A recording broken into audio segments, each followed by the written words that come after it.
লাহৰীঘাটৰ অমৰাগুৰিত বিদ্যুৎ পৃষ্ঠ হৈ মৰাপাটৰ ট্ৰাক দুৰ্ঘটনাত পতিত। আজি লাহৰীঘাট আৰক্ষী থানাৰ অন্তৰ্গত অমৰাগুৰিত মৰাপাট ভৰ্তি ট্ৰাক এটা বিদ্যুৎ পৃষ্ঠত দুৰ্ঘটনাত পতিত হয়। স্থানীয় ৰাইজে অগ্নি নুমুৱাবলৈ সক্ষম হয়। এই দুৰ্ঘটনাত কোনো লোক হতাহতি হোৱা নাই। স্থানীয় ৰাইজে অভিযোগ কৰা মতে ৰাস্তাৰ ওপৰত বিদ্যুৎ সংযোগী তাৰ ৰাস্তাৰ পৰা অতি কম ওপৰত সংস্থাপন কৰাৰ কাৰণে আৰু এই গাঁৱলীয়া ৰাস্তাত ইমান ডাঙৰ গাড়ী যোৱাৰ বাবে এই দুৰ্ঘটনাটো সংঘটিত হৈছে বুলি মত প্ৰকাশ কৰিছে।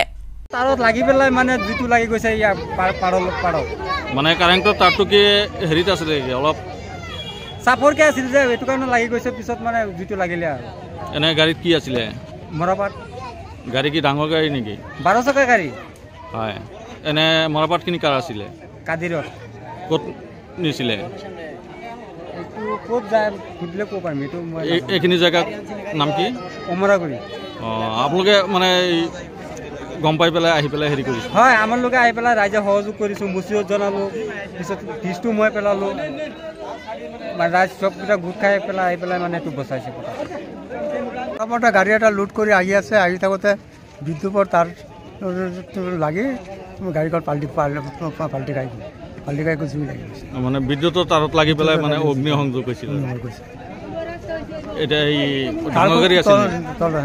ডাঙৰ গাড়ী আছিল নেকি? ডাঙৰ নহয়, 12 চকা গাড়ী। মানুহৰ কিবা ক্ষয় ক্ষতি হৈছে নেকি? মানুহৰ কোনো ক্ষতি হোৱা নাই। খালি মৰাপাটখিনি অলপ ক্ষতি হৈছে। মৰাপাটখিনি ক্ষতি হৈছে, গাড়ীও কোনো ক্ষতি হোৱা নাই। কাৰ আছিলে মৰাপাটখিনি? মৰাপাটখিনি মোৰ যোৱাই আব্দুল কাদিৰ। এই মৰাপাটখিনি ক'ত গ'লে হয়? বৰপাটে গ'লে হয়। এনে লুট হৈছিল ক'ৰ পৰা? লুট হৈছে অমৰাগুৰি গুদামৰ পৰা। লুট কৰি গাড়ীটো ইফালে আহি আছে, বিদ্যুৎৰ তাৰত লাগি পেলাই জুই লগালে।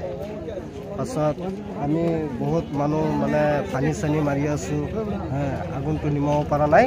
পাছত ড্ৰাইভাৰে কি কৰিব উপায় নাপেলাই ড্ৰাইভাৰটো গাড়ীটো দলিয়াই দিলে।